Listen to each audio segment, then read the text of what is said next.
Muy buenas tardes, queridas amigas, queridos amigos. El día de las elecciones ya pasó. Estamos con novedades, algunas impresionantes, otras no tanto, y sobre todo una sensación de inquietud generalizada, producto de seguramente lo contradictorio de los datos y además el énfasis que se ha hecho en el tema de la Asamblea Constituyente, que para nosotros es lo más importante, pero como dijimos en alguna oportunidad, ese análisis tiene que hacerse en un contexto mucho más amplio, no solo en el contexto de los resultados, sino que también en el contexto de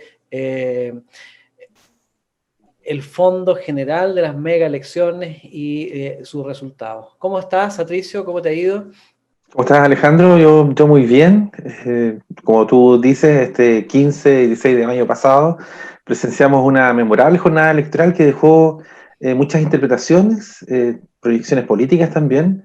Yo recuerdo que en capítulos anteriores, dos tercios, hablamos de esas proyecciones de resultados, ¿te acuerdas?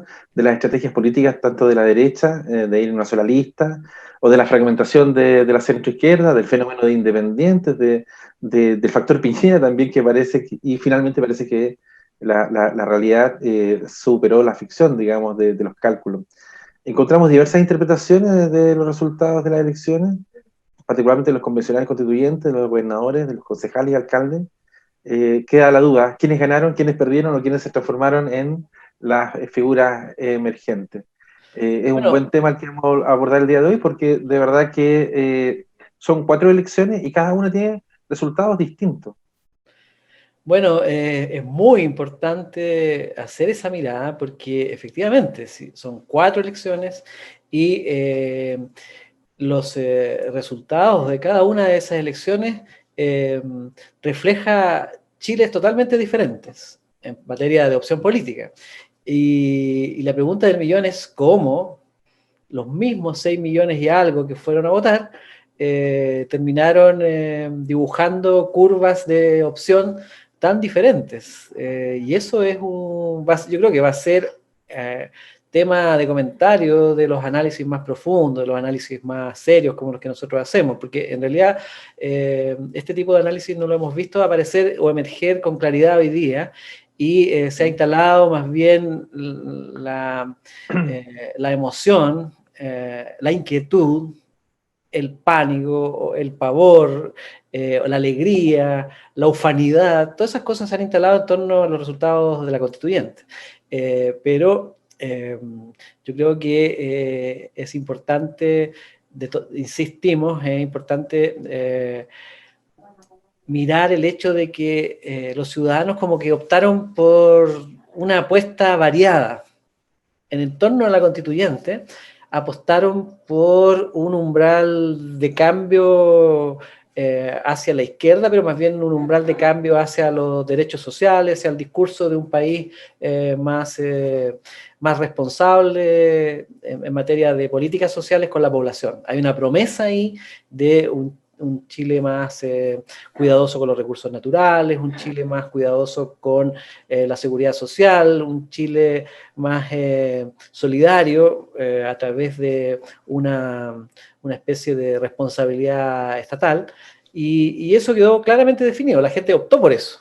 Y en esa ecuación hizo desaparecer el centro desde la nueva Asamblea Constituyente. Pero en materia de política a nivel de piso, de política cercana a la comunidad, prácticamente los esquemas se mantuvieron como se habían pronosticado. La derecha es mayoría en términos de concejales, junto con la exconcertación. En materia de alcaldes, la concertación y la derecha siguen siendo la mayoría. Y en términos de gobernadores, Chile Vamos y la ex concertación se disputan prácticamente la mayoría de las regiones que quedaron para segunda vuelta. Entonces, ¿cuál de todos esos resultados es el verdadero resultado? O, una vez más, los chilenos, como siempre, como en las viejas historias de Pedro Urdemales, juegan a seguro y tratan de hacer una apuesta a todos los caballos que corren en la carrera. ¿Qué piensas tú, Alejandro, Patricio? sí, vamos, yo comparto tu percepción de lo que han sido estas elecciones Pero vamos a ciertos datos que yo creo que son interesantes de conocer y tal vez de analizar. Pero dame un segundo, Patricio, ¿Sí? para pasar un avisito mientras, porque antes de entrar a los datos, decir que yo creo que la mayoría de las claves necesarias para comprender lo que ha pasado están en nuestros programas.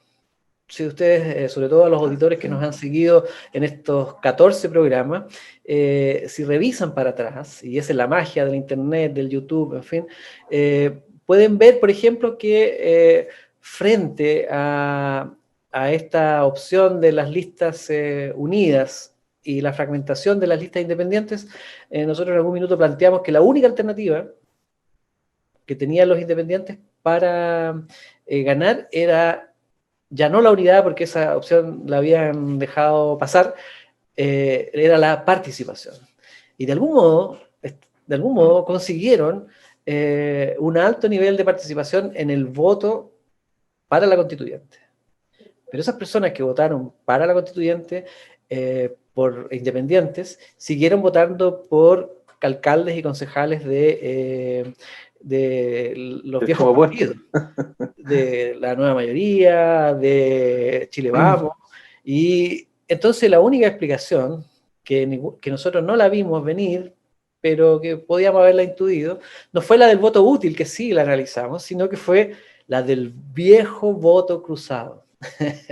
Sí. El viejo y vilipendiado voto cruzado, que hay que decir en la cultura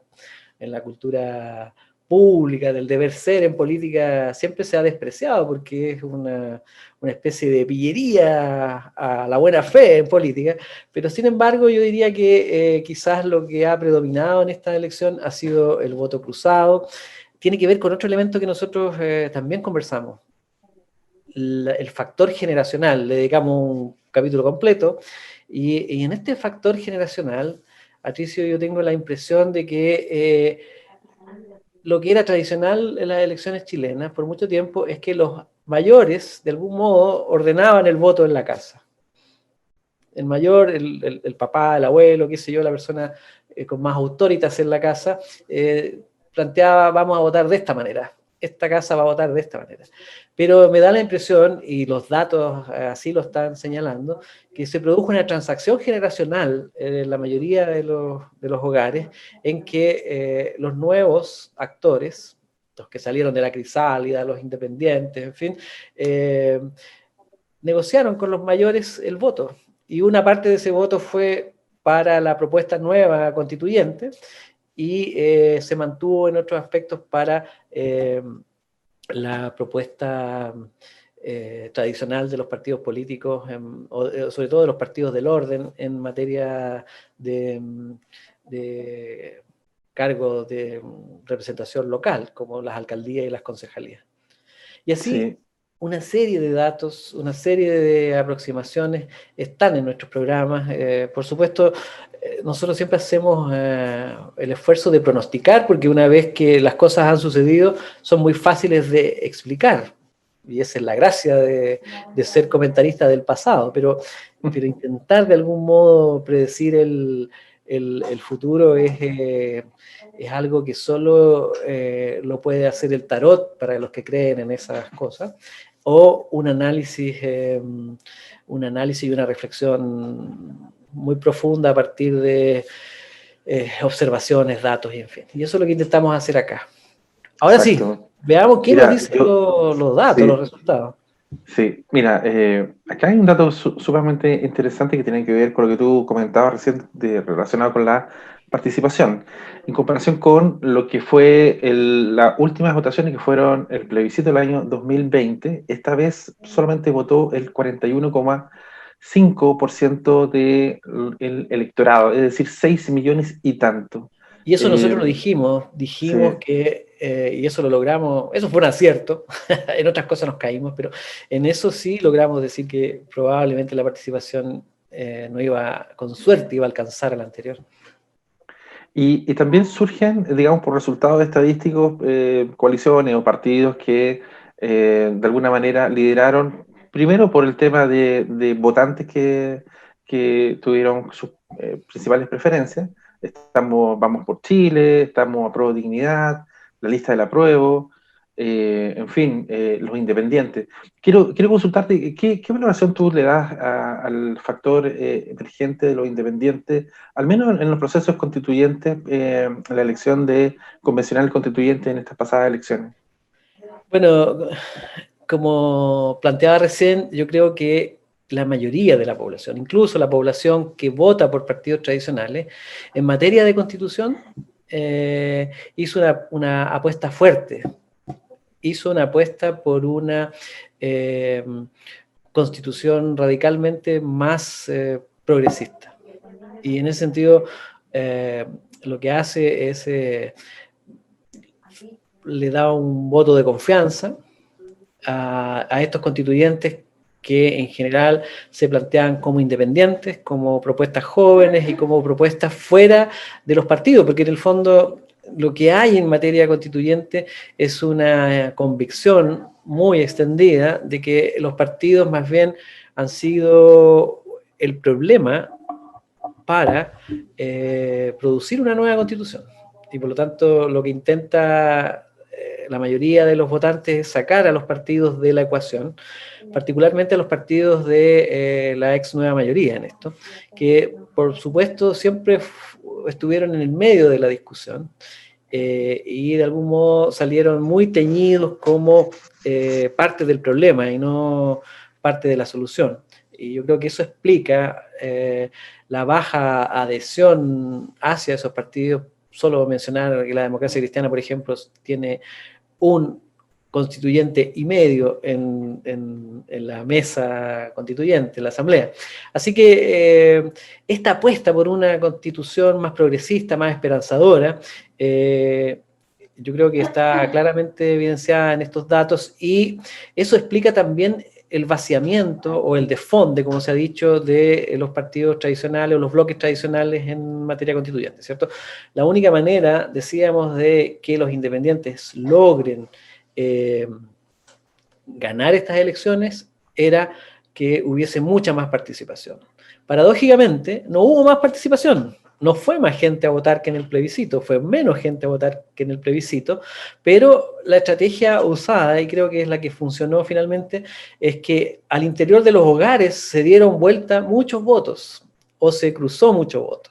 Y esto implica una enorme red de conversaciones, de argumentaciones, de convencimientos, y también implica otra cosa. Yo diría que un nuevo nivel de madurez de las generaciones jóvenes, ¿cierto? Las generaciones jóvenes, de algún modo, lograron negociar con las generaciones mayores una porción de esos votos y aseguraron, por supuesto, lo que les parecía más estratégico, la Asamblea Constituyente.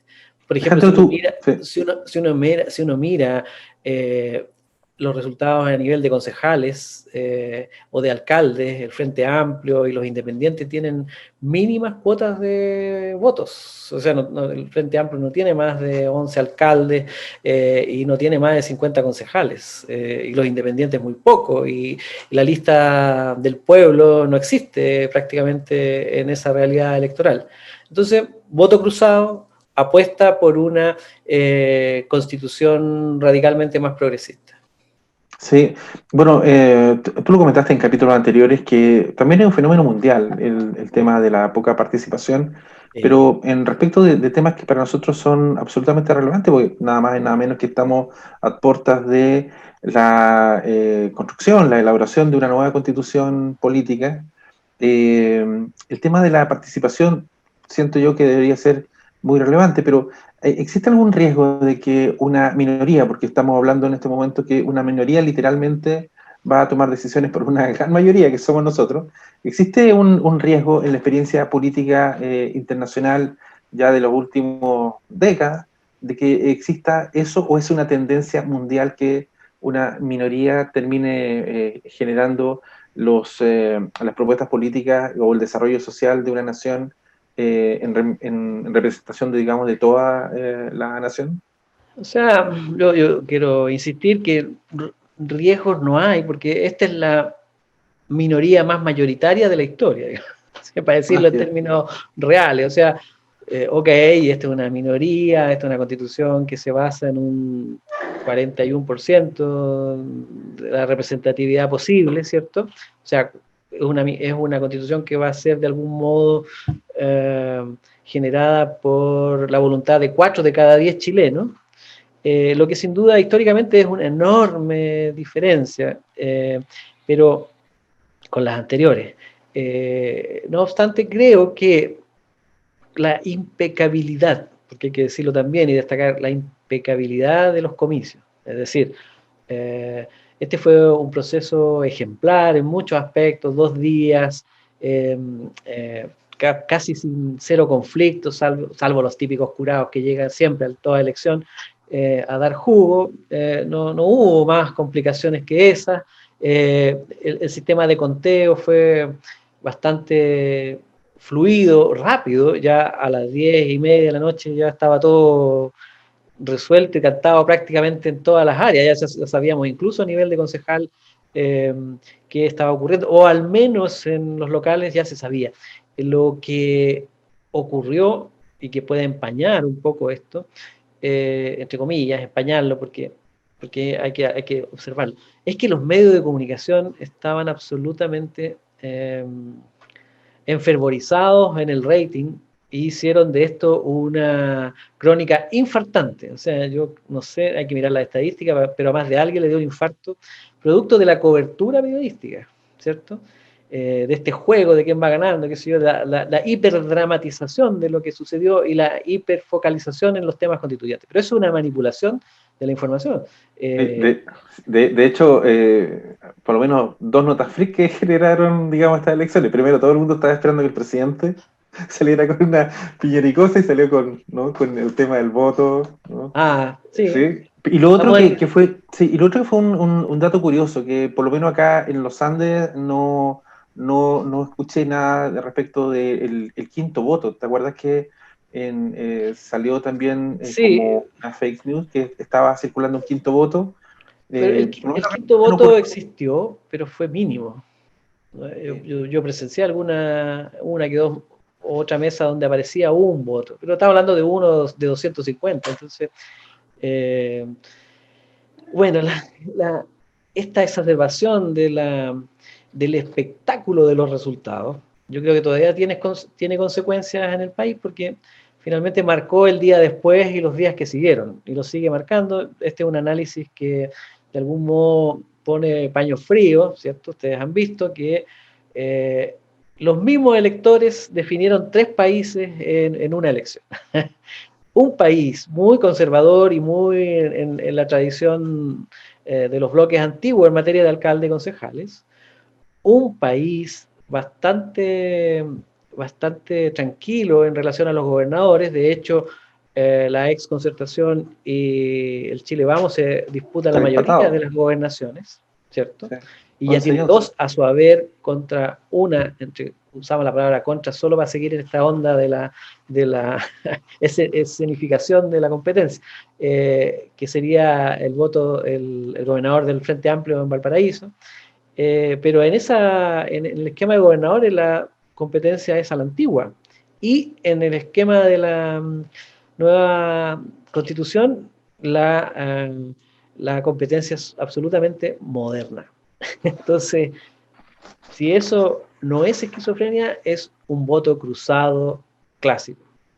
Alejandro, estas votaciones, vamos a terminar seguramente con el análisis de quienes resultaron electos como constituyentes en nuestro distrito, el distrito 6, pero no puedo dejar de preguntarte dos temas. Uno, actores, digamos, de la política anunciaron que de alguna manera en el mundo de constituyentes, de la elección de constituyentes, había ganado una idea, la idea de qué tan cercano está el candidato de lo territorial, ¿no? De ahí surgieron varios ejemplos. Tenemos un gobernador que representa el movimiento Modatima acá en la región de Valparaíso, pero también muchos de los quienes resultaron electos a nivel de país lograron tener o destacan, digamos, esa relación con el territorio como parte del éxito de haber sido electo.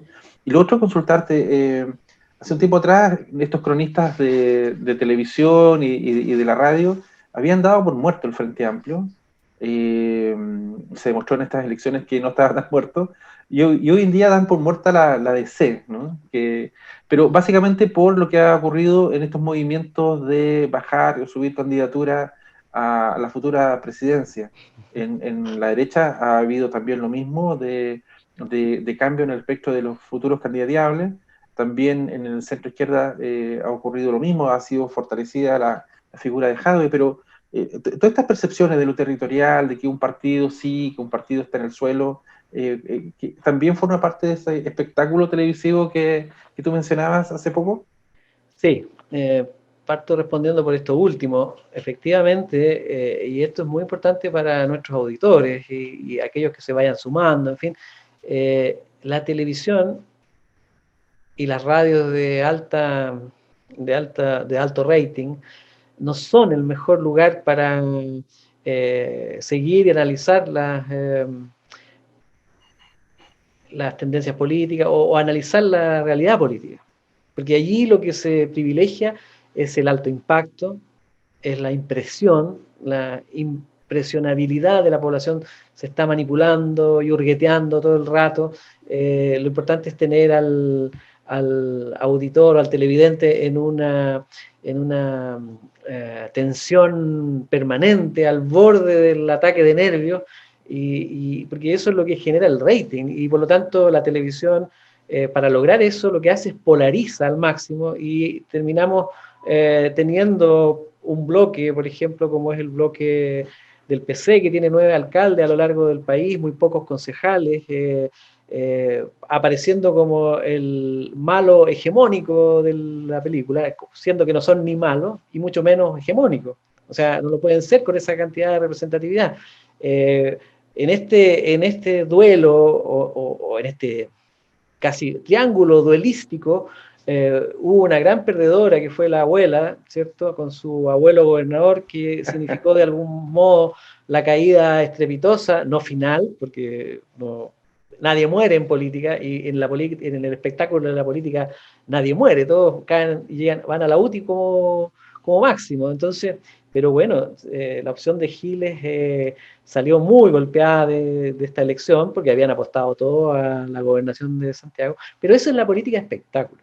Ese es la manipulación de la política. Pero la verdad es que la política real está en los números, está en los méritos, y los méritos del territorio, de la cercanía con el territorio, fueron para ambos.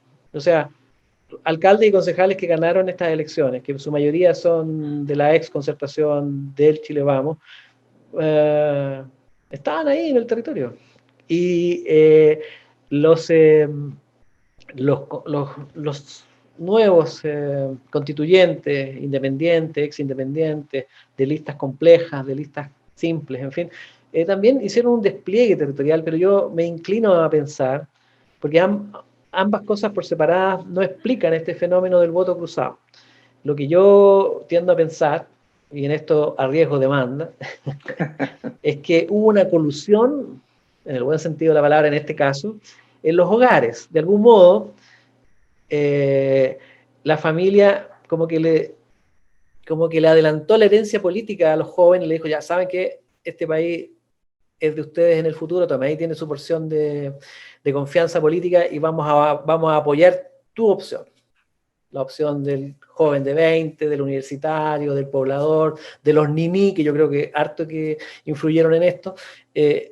Señor Niní, lo que le voy a dejar, ya que Niní, le voy a dejar un país más solidario que lo pueda apapachar cuando yo no esté. Entonces, todos esos factores influyen y se le adelanta este legado político, y el voto para una nueva constitución de algún modo se vuelve más juvenil y progresista.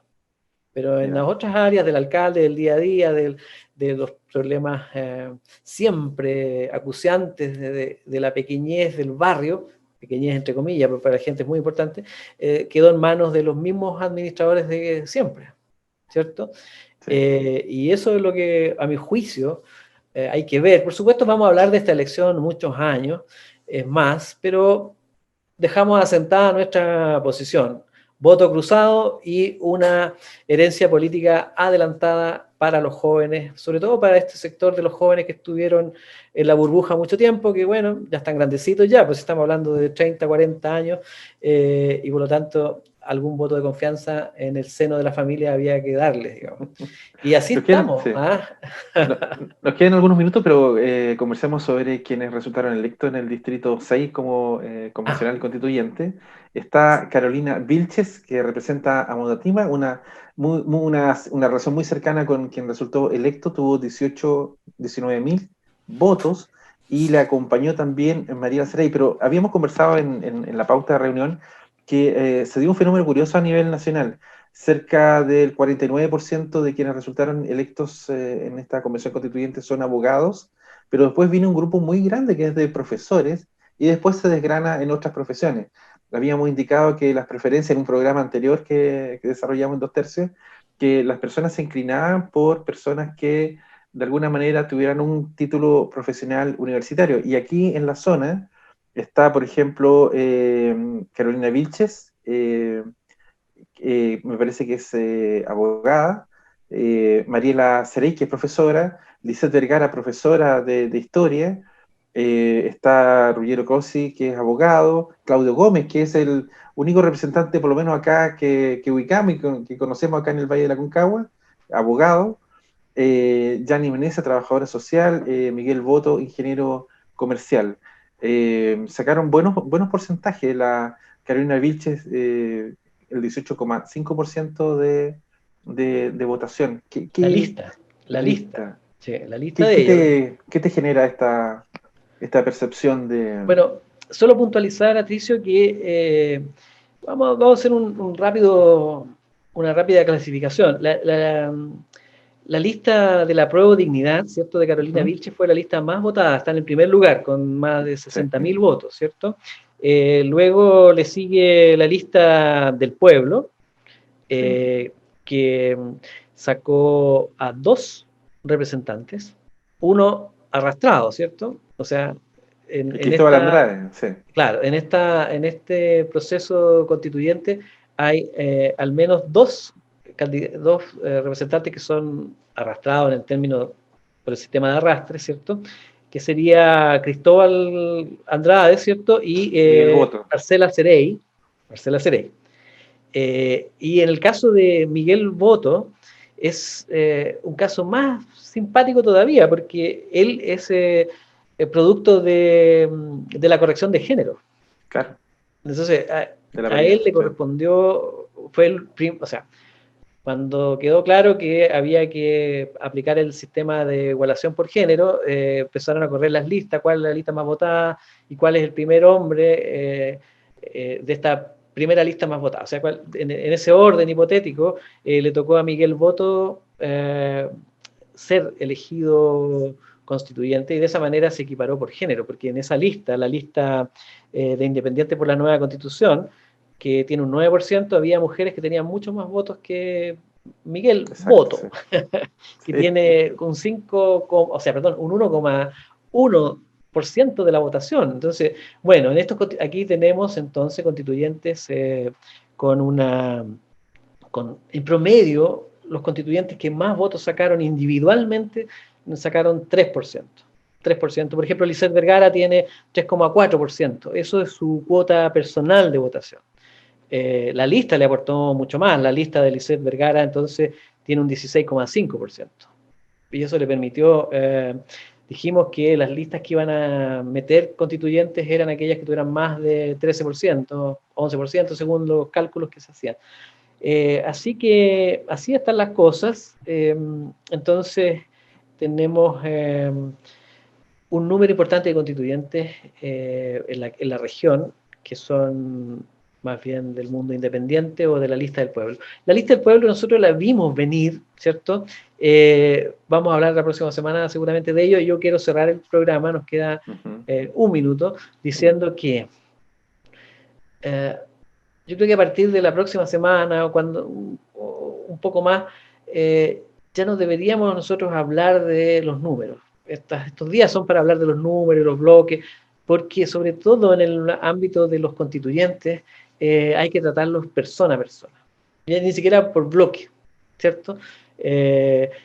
Ok, se han constituido bloques, hay mayorías, hay minorías, están los independientes, que son una absoluta sorpresa, pero lo dijimos también, ser independiente en esta época es algo de una absoluta complejidad, por lo tanto, tratar a los independientes como bloques es un error. Hay que tratarlos persona a persona. Probablemente, como además anunciamos que esta es la época de la impostura, comenzaremos a ver poco a poco cómo se desenvuelven las imposturas en toda la Asamblea Constituyente y empezaremos a conocer a los constituyentes por sus acciones, por sus acciones en la constituyente, sus aportes por lo que finalmente terminan decidiendo, más que por su pertenencia a un bloque u a otro. Así que ese es el periodo que se viene. Por ahora hay un interregno de aquí hasta la instalación. Hay mucha curiosidad por saber y algo de morbosidad también por conocer quiénes son estos nuevos. Desde ya le decimos bienvenido a la política y gracias a ustedes por seguirnos, a seguir cuidándose, Atricio. Así es. Que estés muy bien. Próximo capítulo. Nos vemos en el próximo capítulo.